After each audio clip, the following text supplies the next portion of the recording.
সুধী দর্শক, মোহনা টেলিভিশনের নিয়মিত আয়োজন ভিন্নমাত্রা আলোচনা অনুষ্ঠানে আমি নজমুল হক নান্নু আপনাদের স্বাগত জানাচ্ছি। আমাদের এই আলোচনা অনুষ্ঠানটি সরাসরি সম্প্রচারিত হচ্ছে, ইউটিউব এবং ফেসবুকেও সরাসরি প্রচারিত হচ্ছে। তাছাড়া আগামীকাল শুক্রবার সকাল 6:50 এই অনুষ্ঠানটি পুনরায় আপনারা মোহনা টেলিভিশনে দেখতে পাবেন। আজকে আমাদের এই গুরুত্বপূর্ণ আলোচনা অনুষ্ঠানের বিষয়বস্তু নির্ধারিত হয়েছে প্রধানমন্ত্রী তারেক রহমানের চীন সফর এবং আমাদের অর্থনৈতিক উন্নয়ন প্রসঙ্গে। এই বিষয়ের উপর আলোচনার জন্যে আমাদের আমন্ত্রণে দুজন বিশেষজ্ঞ আলোচক উপস্থিত হয়েছেন। আসুন আমরা তাদের সাথে পরিচিত হই। প্রথমেই কমরেড টিপু বিশ্বাস, প্রধান সমন্বয়ক, জাতীয় গণফ্রন্ট এবং প্রখ্যাত কৃষক নেতা, এবং এরপর সিনিয়র সাংবাদিক মোস্তফা কামাল মজুমদার। আপনাদের দুজনকে স্বাগত। ধন্যবাদ। সুধী দর্শক, তারেক রহমান এখন চীনে আছেন। চীনের দালিয়ান থেকে তিনি বেইজিং এসছেন বুলেট ট্রেনে, অর্থাৎ অভিজ্ঞতা নেওয়ার জন্য। আমরা আশা করি বুলেট ট্রেন বাংলাদেশেও হবে। তা আমরা মূল আলোচনাটা কোথায়? ইনভেস্টমেন্ট ফোরামে সেখানে বক্তব্য দিয়েছেন, জলবায়ু সম্পর্কে তিনি বলেছেন এবং একটি চমৎকার কথা বলেছেন যে জলবায়ুতে সেখানে যদি ইনভেস্ট করা হয় সেটা ভবিষ্যৎ প্রজন্মের জন্য অনেক বেশি লাভবান হবে। চমৎকার একটি কথা। এছাড়াও আমাদের বাংলাদেশের যে অর্থনৈতিক উন্নয়ন, বহুমুখী অর্থনৈতিক উন্নয়ন আছে, ইনফরমেশন টেকনোলজি শুধু নয়, এআই, আর্টিফিশিয়াল ইন্টেলিজেন্স। এই কিছুদিন আগে গত এপ্রিলে বিএনপির যে হাই লেভেল ডেলিগেশন চীনে গিয়েছিল, এটাকে অগ্রবর্তী আপনার একটি সফরের একটা উদ্দেশ্য ছিল বলে বলা হয়ে থাকে। হতে পারে, এটা আমি একজন সিনিয়র সদস্য ছিলাম। কি কি আলোচনা হবে, কি কি চুক্তি হবে এবং কেমন কি হবে, মোটামুটি সবই ঠিক হয়েছিল। তা আসুন আমাদের বাংলাদেশের প্রয়োজনীয় অর্থনৈতিক উন্নয়ন, শিল্প, কল কারখানা, বিজ্ঞান প্রযুক্তি, এআই, জাহাজ শিল্প, নদী, তিস্তা প্রকল্প এবং আনুষঙ্গিক অন্য বিষয়গুলো নিয়ে আমরা বিস্তৃত আলোচনার জন্য, বিশ্লেষণ জানার জন্য, বোঝার জন্য প্রথমেই আমাদের একজন প্রখ্যাত সাংবাদিক, নিউ নেশনের এডিটর ছিলেন মোস্তফা কামাল মজুমদার। আপনি একটু বিশ্লেষণ দিন। জি, ধন্যবাদ নানু। ধন্যবাদ। আমাদের প্রধানমন্ত্রী মালয়েশিয়া সফর শেষ করে এখন চীনে আছেন। আজকে প্রধানমন্ত্রী লি কুয়াংয়ের সাথে দ্বিপাক্ষিক বৈঠক হয়েছে। বৈঠকের পর 13টি সমঝোতা স্বাক্ষরিত হয়েছে। আগামীকাল সকালে প্রেসিডেন্ট জির সাথে তার দেখা হবে। মোটামুটি বেশ তাকে ভালো প্রেসিডেন্ট শি জিনপিং তার সাথে এখন বৈঠক হবে। তো আমরা এই যে প্রধানমন্ত্রীর এই প্রথম বিদেশ সফর, এটা অত্যন্ত গুরুত্বপূর্ণ মনে করি। এবং একটি জিনিস আপনি খেয়াল করেছেন, বাংলাদেশ উন্নয়ন কর্তৃপক্ষ অর্থাৎ বিডা, অর্থাৎ বাংলাদেশ ইনভেস্টমেন্ট ফোরামে একটা বক্তব্য দিয়েছেন। আপনি বলুন। তো আপনার চীনে যাওয়াটা একটা বিশেষ গুরুত্ব বহন করে। কারণ হলো বর্তমান বিশ্বে অর্থনৈতিক উন্নয়নে চীন বহুমাত্রিক ডেভেলপমেন্ট করেছে। এমন কোনো জিনিস নাই যেটা চীন দিতে পারে না এবং সস্তায় দিতে পারে। অন্যদিকে বাংলাদেশের অর্থনীতি গত 2 দশকে একেবারে ধ্বংস হয়ে যাচ্ছে, তাই অবস্থা হয়েছে আপনার। তো সেখানে বড় ধরনের উদ্যোগ দরকার, সাপোর্ট দরকার। সেটা অতীতের অভিজ্ঞতায় দেখা গেছে। বাংলাদেশকে চীন সহায়তা করে আসছে, এখনও করবে বলে মোটামুটি ধারণা করা যায়। আজকে যে মেমোরেন্ডাম অফ আন্ডারস্ট্যান্ডিংগুলি সই হলো, সেগুলির মধ্যে এই কথাবার্তাই আছে। অর্থনৈতিক উন্নয়নে আমাদের সরকারের কথা হলো বাংলাদেশ ফার্স্ট। জি, তো বাংলাদেশের উন্নয়ন কিভাবে হবে, সামনের দিকে আইসিটি সেক্টরকে কিভাবে উন্নয়ন করা যাবে, পরিবেশসম্মত উন্নয়ন কিভাবে করা যাবে। পরিবেশসম্মত উন্নয়ন মানে হলো ন্যাচারাল রিসোর্সেস যাতে শেষ না হয়ে যায়, জি, আবার রিজেনারেশন হয়, সেই দিকে দৃষ্টি রেখে উন্নয়ন করা। চায়না সেদিকে অনেক অগ্রসর। জি, তারা নবায়নযোগ্য জ্বালানির দিক থেকেও সবার চেয়ে অগ্রসর। এবং ফটোভোল্টাইক যে সেল আছে, তারা দুনিয়ার সবচেয়ে বড়। আচ্ছা, একটি কথা আমি আপনাকে বলি, যেহেতু এই এপ্রিলে আমরা চীন ভ্রমণ করেছিলাম তো 10 দিন, তা আমরা একটা স্টোন গার্ডেনে নিয়ে গেছি। স্টোন গার্ডেন, প্রচুর স্টোন। তা আমরা দেখছি যে সবুজের সমারোহ, অর্থাৎ স্টোন থেকেই আপনার গাছ বেরিয়েছে। এবং সেটা একটা মজার ব্যাপার যে স্টোনের ভিতর থেকে সবুজ গাছ কি করে বেরোলো, এই একটা অভিজ্ঞতা আমরা সেখানে নিয়ে এসেছি। অর্থাৎ চীন তার গবেষণার এমন পর্যায়ে চলে গেছে যে সেটা অকল্পনীয়। অকল্পনীয়। এবং এআই যেটা আমরা গিয়েছিলাম, যে আপনার সত্যি কথা বলতে গেলে যে মিউজিয়ামটায় গিয়েছিলাম, সেটাও একটা আশ্চর্য। আপনি বলুন, আপনার কথা শুনি। আমাদের অর্থনীতির এখন জি, যেই জিনিসগুলো জরুরিভাবে দরকার, সেটা হলো আমরা এনার্জিতে প্রচণ্ডভাবে ঘাটতি আছে আমাদের। রাইট।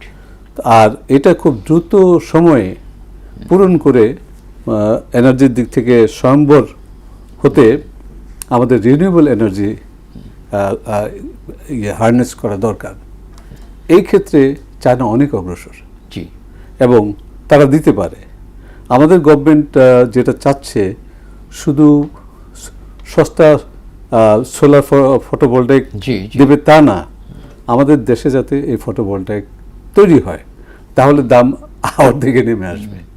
তো আসলে গভর্নমেন্ট 30 সাল পর্যন্ত 10,000 মেগাওয়াট সোলার এনার্জি টার্গেট করেছেন। যারা এই ক্ষেত্রে বিশেষজ্ঞ আছেন, তারা মনে করেন যদি সমন্বিতভাবে এটা পার্সু করা হয়, জি, তাহলে আরও বেশি অর্জন করা সম্ভব। এর রিসেন্ট এক্সাম্পল হলো ভিয়েতনাম, ভারত এবং পাকিস্তান। আচ্ছা, ভিয়েতনাম তো বহু উন্নত রিনিউয়েবল এনার্জিতে অনেক উন্নয়ন করেছে। ওদের আবার আপনার উইন্ড এনার্জি আছে তার সাথে।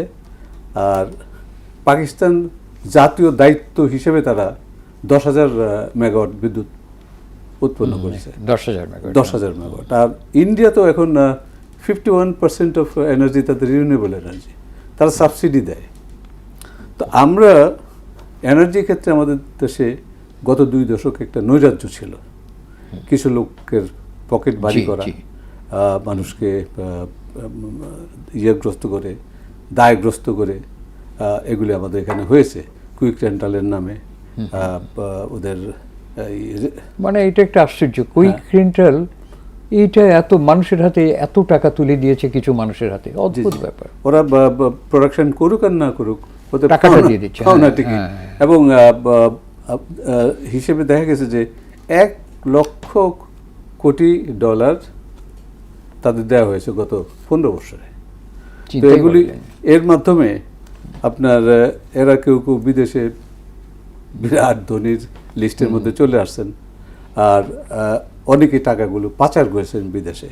জি, তো এখন যে সফর চলতেছে, আর আমাদের এনার্জির ক্ষেত্রে তো আদানি গ্রুপ একটা আছে, সেটাও তো একটা বিরাট একটা কেলেঙ্কারির ব্যাপার। জি জি জি, তারা আমাদের স্বার্থের চেয়ে তাদের ব্যবসায়িক স্বার্থটা বেশি দেখতেছে। আর গত 15 বছরে যেভাবে চুক্তিগুলি হয়েছে, আমাদের স্বার্থ সংরক্ষণ করার চেষ্টা আমরা করি নাই। জি, আর আরেকটা জিনিস হলো যে এনার্জি কোঅপারেশন কিন্তু দুনিয়াতে আছে, কিন্তু সেটা ন্যায্য ন্যায়সঙ্গতভাবে যদি হয়।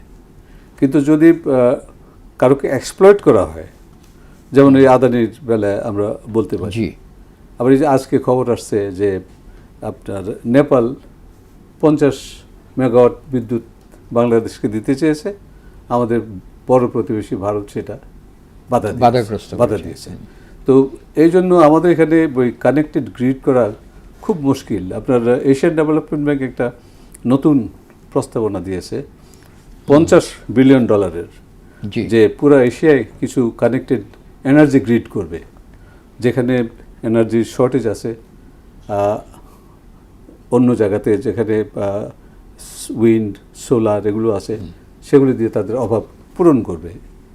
কিন্তু এটা যদি আপনার জিওগ্রাফিক্যাল এবং পলিটিক্যাল জি। যে রিয়েলিটিস এগুলো যদি খেয়াল না করা হয়, তাহলে কিন্তু এটা আশানুরূপ ফল দেবে না। অবশ্যই না। আপনার পরে পরে আবার আপনার কাছে আসবো। জি। এখন আমি কমরেড টিপু বিশ্বাসের কাছে আসছি। আপনি নিশ্চয়ই জানেন যে আমরা একটি বড় সমস্যার সম্মুখীন, সেটা হলো তিস্তা মেগা পরিকল্পনা, তিস্তা মেগা প্রজেক্ট। এই যে বিশাল এই তিস্তা প্রজেক্টটা, যেখানে আমাদের উত্তরবঙ্গের রংপুর এবং অন্য অন্য বিশাল স্থানে মানুষের জীবন জীবিকা নির্ভর করছে, তার কৃষি, তার জলসেচ, তার পরিবেশ, তার প্রাকৃতিক পরিবেশ, জলবায়ু, সমস্ত কিছু মানুষের জীবনের সাথে জড়িয়ে আছে।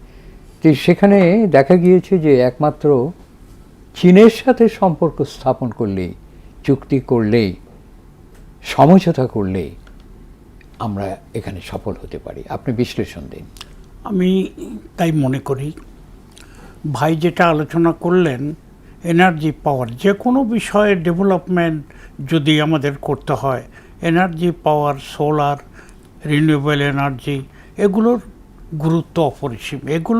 এইটার উন্নতি ছাড়া অন্য কোনো শিল্পের উন্নতিই হতে পারে না। তো তিস্তা প্রসঙ্গে যে প্রশ্ন এসেছে, এটা আমাদের ওই অঞ্চলের শুধু নয়, সমগ্র বাংলাদেশের অগ্রগতির জন্য এটা খুবই গুরুত্বপূর্ণ। আজকে গোটা বাংলাদেশ যেরকম আজকে পর্যদস্ত হয়ে আছে ফারাক্কার কারণে, তিস্তা তারপরেই ওই অঞ্চলের জনগণের সমস্ত কিছু অগ্রগতির জন্য এটা খুবই গুরুত্বপূর্ণ। ভারত এটা তার নিজের স্বার্থেই আমাদের এই তিস্তা মেগা প্রজেক্টকে বাস্তবায়িত হতে দেবে না, করবে না। তারেক রহমান এবং বর্তমান সরকারের যে স্লোগান, সবার আগে Bangladesh, if it is so, যদি তাই হয়, তাহলে এবারেই যখন উনি চীনে আছেন, তখন তিস্তা মেগা প্রজেক্টের ব্যাপারে সেখানে কার্যকরী পদক্ষেপ নেওয়ার দরকার বলে আমি মনে করি। আচ্ছা, এটা আমার দল এবং আমি মনে করি, আমি একজন কৃষক কর্মী হিসাবে এটা কৃষির সঙ্গেও সংশ্লিষ্ট, জলবায়ু আবহাওয়ার সঙ্গেও সংশ্লিষ্ট। আমি চাইব যে তারেক রহমান দক্ষতার সাথে চীন সরকারের সাথে আলোচনা করে তিস্তা মেগা প্রজেক্টকে বাস্তবায়নের জন্য একটি চুক্তি স্বাক্ষরের পদক্ষেপ গ্রহণ একটি করুক। এই তো বলতে চুক্তি চান? স্বাক্ষরের পদক্ষেপ নেবেন বলে আমি মনে করি। আচ্ছা, ধন্যবাদ। আপনাকে আবার আসবো আপনার কাছে। আমি এখন আপনার কাছে যে বিষয়টি বলতে চাই তা হলো এই যে, দেখুন, আমাদের দেশের যে, আমাদের একটি দেশ, জনসংখ্যা বেশি, আমাদের জাতীয় নিরাপত্তা বা প্রতিরক্ষার প্রয়োজন। তা আমাদের কিছুটা তো করতে হবে। ছোট দেশ এবং অনেক টাকা খরচ হবে বলেই আমরা সেখানে তো বসে থাকতে পারি না। যেমন ইরান এবং যুক্তরাষ্ট্রে ইসরায়েলের যে যুদ্ধ হয়েছে, তো অনেকে তো ধরেই নিয়েছিল যে আর একদিন, 1 ঘন্টার মধ্যে ইরান বোধহয় সম্পূর্ণ ধ্বংস হয়ে যাবে, ধূলিসাৎ হয়ে যাবে অথবা আত্মসমর্পণ করবে। কিন্তু তা তো হলো না, কারণ বিশ্বের যুদ্ধের নিয়ম পরিবর্তন হয়েছে, রণনীতি, রণকৌশল পরিবর্তন হয়েছে। বিশাল দেহ বড় শক্তি হলেই জয়লাভ করে না। সুতরাং আপনি বিশ্লেষণ দিন আমাদের প্রতিরক্ষা ব্যবস্থাকে, স্থলবাহিনী এবং আকাশ এবং আমাদের যাকে বলা হয় নৌবাহিনী, এই সমস্ত বাহিনীগুলোকে আধুনিকায়ন এবং শক্তিশালী করার জন্য চীনের সহযোগিতা অপরিহার্য। আপনি বিশ্লেষণ দিন। জি, ধন্যবাদ। ধন্যবাদ। আমাদের প্রতিরক্ষা বিশ্লেষকরা যেটা মনে করেন, জি ইরানের যে যুদ্ধটা, এটা কিন্তু কনভেনশনাল ওয়ারফেয়ার না। জি এটা হলো এসিমেট্রিক ওয়ার। তারা যুদ্ধবিমান, কামান, মিসাইল অর্থাৎ বিভিন্ন জিনিসের সমন্বয়ে আক্রমণ করছে।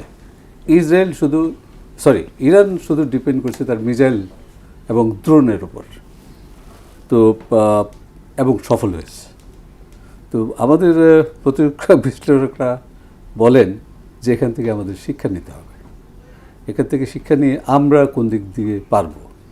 যেমন ড্রোন প্রযুক্তিটা একটু সস্তা, জি, আমাদের জন্য অ্যাফোর্ডেবল।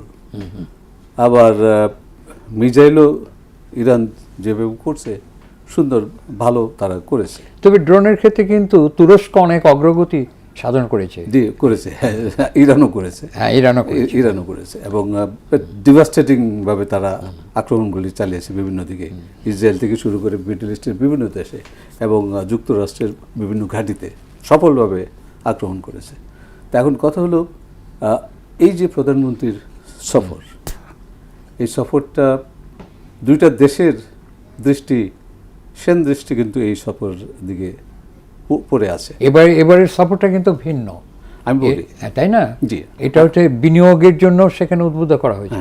এই যে, হ্যাঁ বলুন। সেই জন্য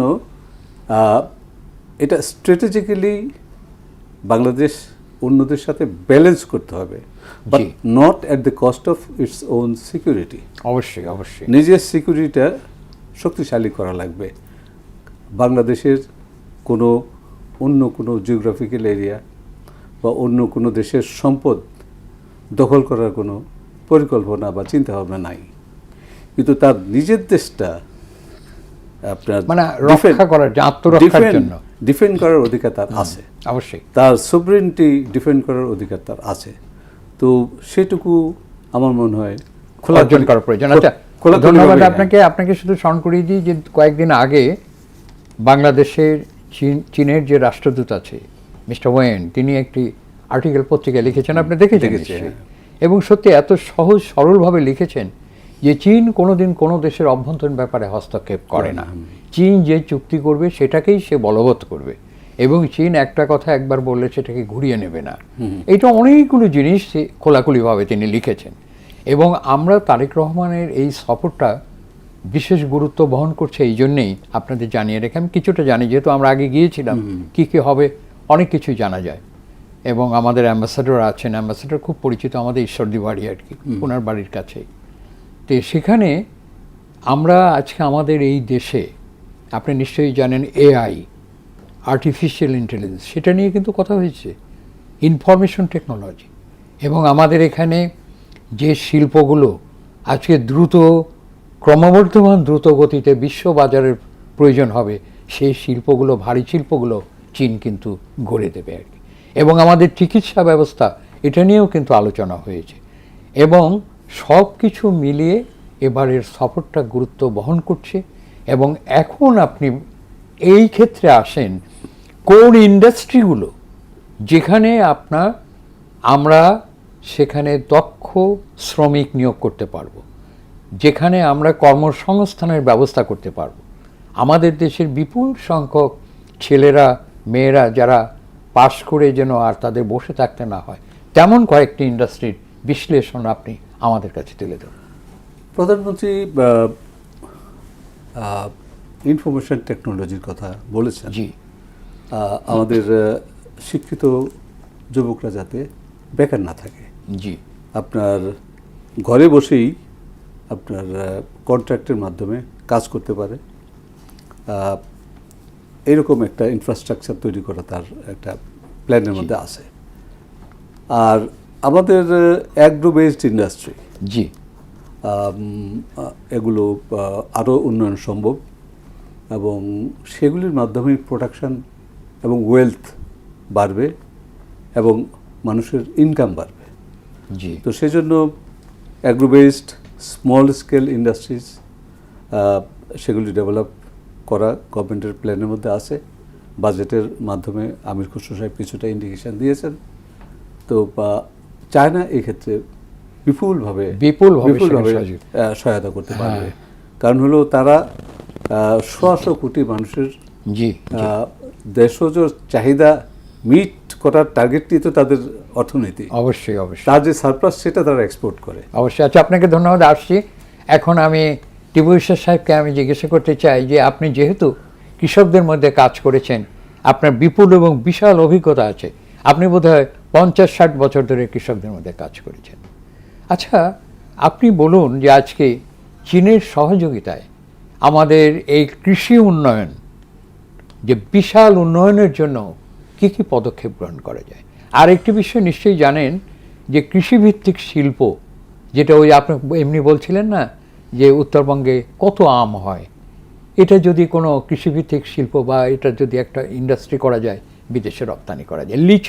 লিচু তো পাবনা হয়, ঈশ্বরদী, পাকশি, বিভিন্ন স্থানে। এমনিভাবে আপনি প্রথমেই বলুন যে কৃষি উৎপাদন বৃদ্ধির জন্য চীনের কি ধরনের সহযোগিতা আমরা গ্রহণ করতে পারি। ধন্যবাদ। আমাদের দেশ কৃষি প্রধান দেশ, এবং আমাদের এখানে কৃষির যে র মেটেরিয়ালস হয়, এই আম নিয়েই যেটা আলোচনা হলো, লিচু নিয়েই যেটা আলোচনা হলো, এগুলোকে সংরক্ষণ করা এবং মেকানাইজড ওয়েতে এগুলোকে প্রিজার্ভ করা এবং এগুলো বিদেশে রপ্তানি করা, এটা আমরা চীনের সহযোগিতা নিতে পারি। কিন্তু পাকিস্তান আমল থেকে যে সমস্ত শিল্প কলকারখানাগুলো ছিল, যা এখন প্রায় ধ্বংস হতে চলেছে পলিসির কারণে, যেমন পাট, আখ, তামাক, তুলা, রেশম, চা শিল্প, বাঁশ, কাগজ কল, চামড়াজাত দ্রব্য ইত্যাদি, এই সবগুলো, এমনকি গার্মেন্টস ছোট ছোট হলেও সেগুলোকে উন্নয়নের জন্য চীনের সহায়তা আমরা নিতে পারি। এবং এগুলো সেই পুরানো আমলের যে সমস্ত লক্কড়মার্কা সমস্ত মেশিনারিজ, সেইটা দিয়ে হবে না, কিন্তু সেটা অবশ্যই মডার্নাইজেশন, বিএমআরই করতে হবে, উন্নয়ন করতে হবে, তা না হলে লস হবে। খুললে কি হবে?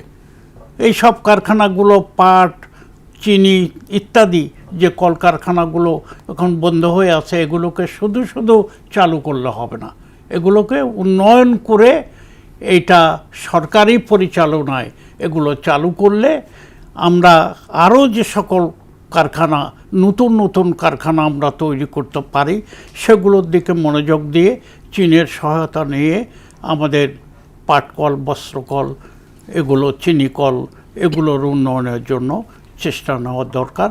তাহলে কৃষকের অগ্রগতি হবে, আখ চাষিরা বাঁচবে।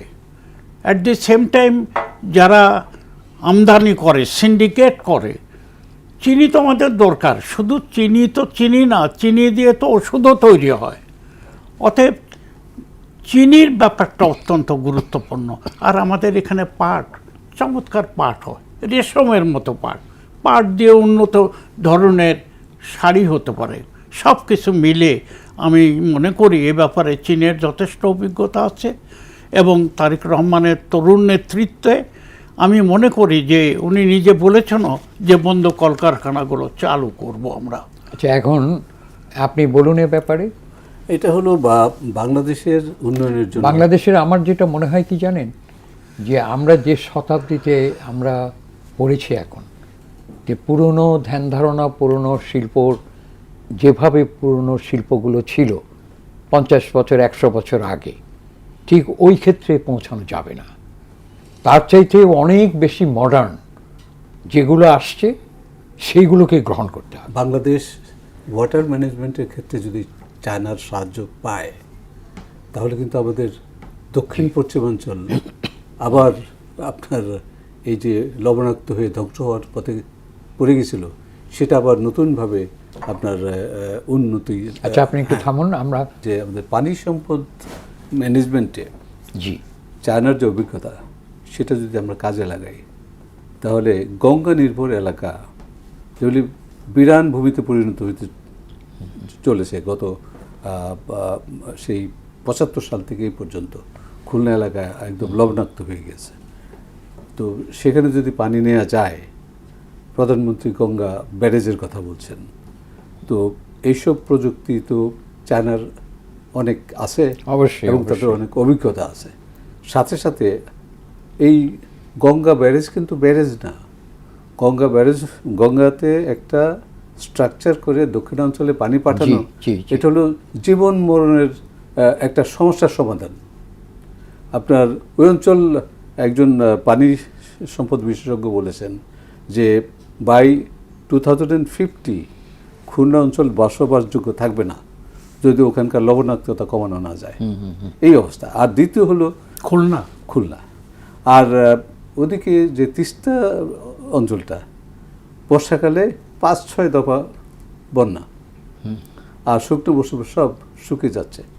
এবং হুইমসিক্যালি আমাদের বৃহৎ প্রতিবেশী ভারত তারা এটা করতেছে। তারা শুকনো মৌসুমে পানি নিয়ে যাচ্ছে দক্ষিণ দিকে, গঙ্গাতে নিয়ে ফেলে তারপর অন্যদিকে নিয়ে যায়। আর বর্ষার কথা তো বললাম। তো সেখানে বাংলাদেশের যে ইনিশিয়েটিভ মহাপরিকল্পনা বাস্তবায়ন, এটা তো হলো কোনো উপায় নেই, কারণ তারা তো আমাদের কোনো সিজনেই আমাদের কোনো কাজে আসতেছে না। তাদের অ্যাকশনের কারণে আমাদের 2 সিজনই ক্ষতিগ্রস্ত। তো বাংলাদেশকে তো বাঁচতে হবে, বাংলাদেশের কৃষক বাঁচতে হবে, বাংলাদেশের কৃষি বাঁচতে হবে। তো সেই জন্য পরিকল্পনা বাস্তবায়ন ছাড়া বাংলাদেশের দক্ষতা তো নাই।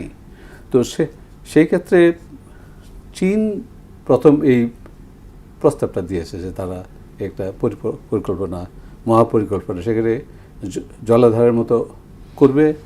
2 পাশে আপনার শিল্প, কলকারখানা থাকবে এবং মানুষের কর্মসংস্থান হবে। এটাই সবচেয়ে বড় কথা।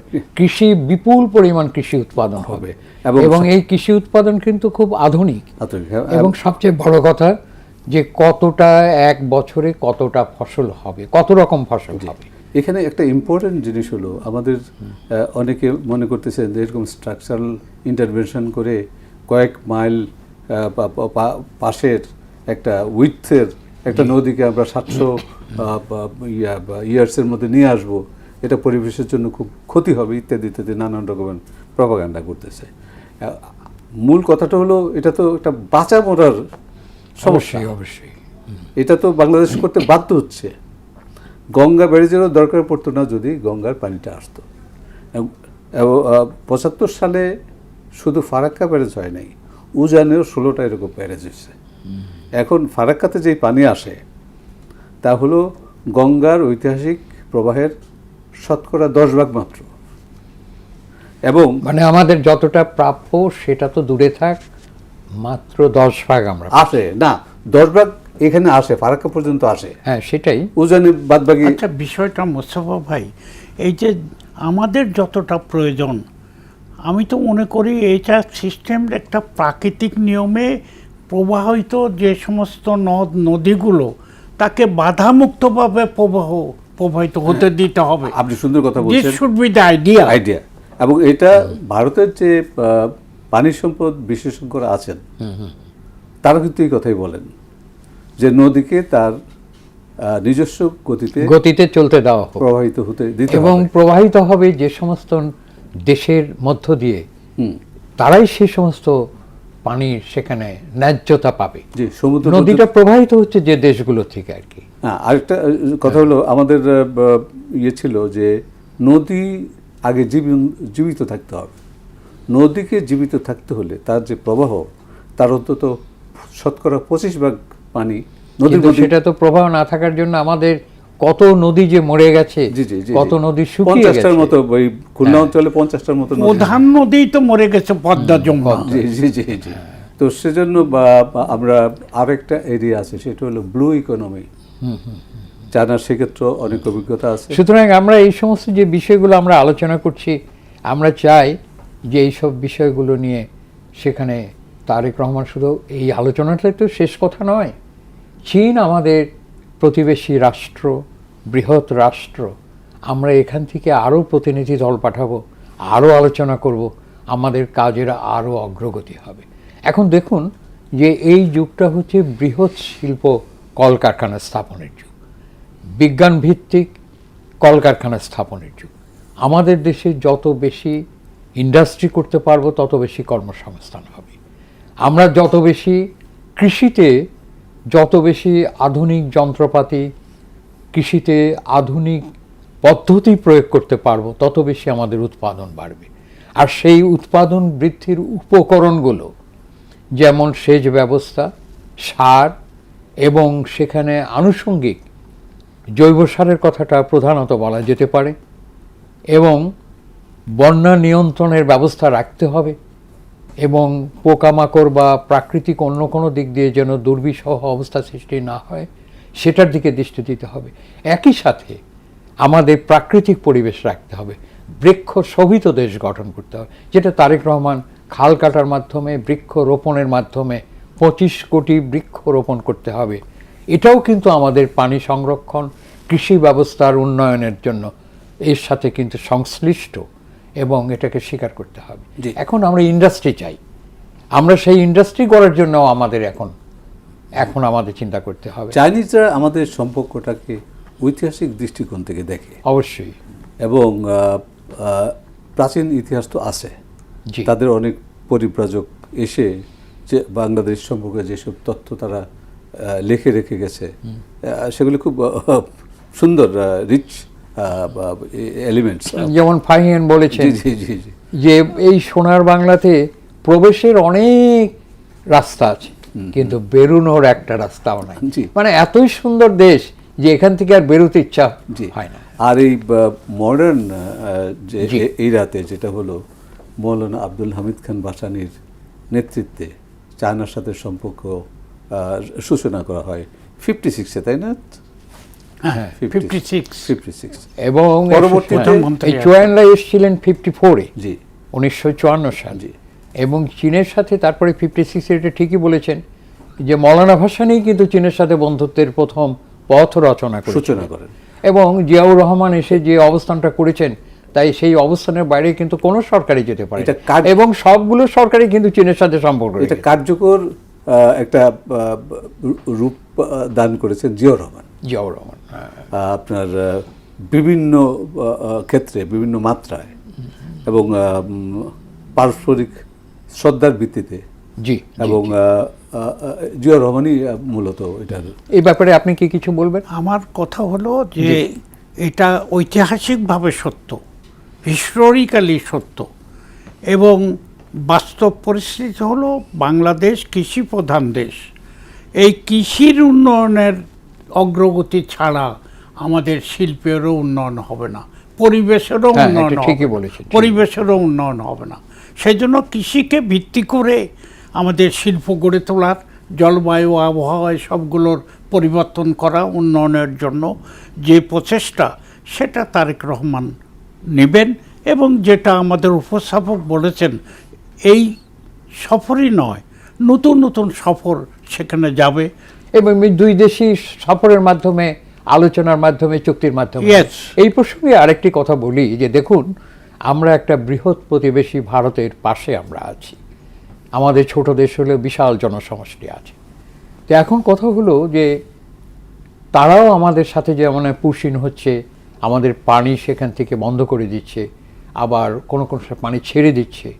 এই যে একটা অবস্থা, এই অবস্থা সৃষ্টি না হোক, এটা আমরা কামনা করি। প্রতিবেশী ভারত আমাদের একটা বন্ধু হোক, আমরা ভাই ভাই মিলিতভাবে আমরা থাকি, আমাদের মধ্যে কোনো সাম্প্রদায়িক উত্তেজনা নাই, চেতনা নাই, এবং এই বিষ যেন কারো মনে না থাকে, সেটাও তো আমরা কামনা করি। বর্তমান বিশ্বে যে পরিবেশ সম্মত উন্নয়নের কথা বলা হয়, জি, দুনিয়াটা কিন্তু ইন্টারডিপেন্ডেন্ট। পরিবেশ সম্মত হতে হলে নদী জীবিত থাকতে হবে, জি জি। পরিবেশ সম্মত হতে হলে আপনার বৃক্ষ, তারপরে রোপণ জীবজন্তু, করতে হবে। হ্যাঁ, বৃক্ষ, জীবজন্তু, এগুলি রিজেনারেশন করতে হবে। জি। এগুলি বিলুপ্ত হতে দেওয়া যাবে না। তো সেই জন্য পারস্পরিক সহযোগিতা দরকার, এবং পারস্পরিক সহযোগিতায় যে লাভ হবে, এইভাবে একে অন্যকে বঞ্চিত করার চিন্তা ভাবনা ততটা লাভ হবে না, বরঞ্চ ক্ষতি হবে।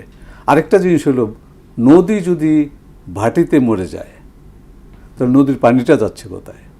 নদীর পানি নেওয়া হচ্ছে মরুভূমির দিকে। জি। মরুভূমিতে নদী জীবিত থাকতে পারে না। তার কারণ হলো, নদী তার প্লাবন ভূমি দিয়ে চলে।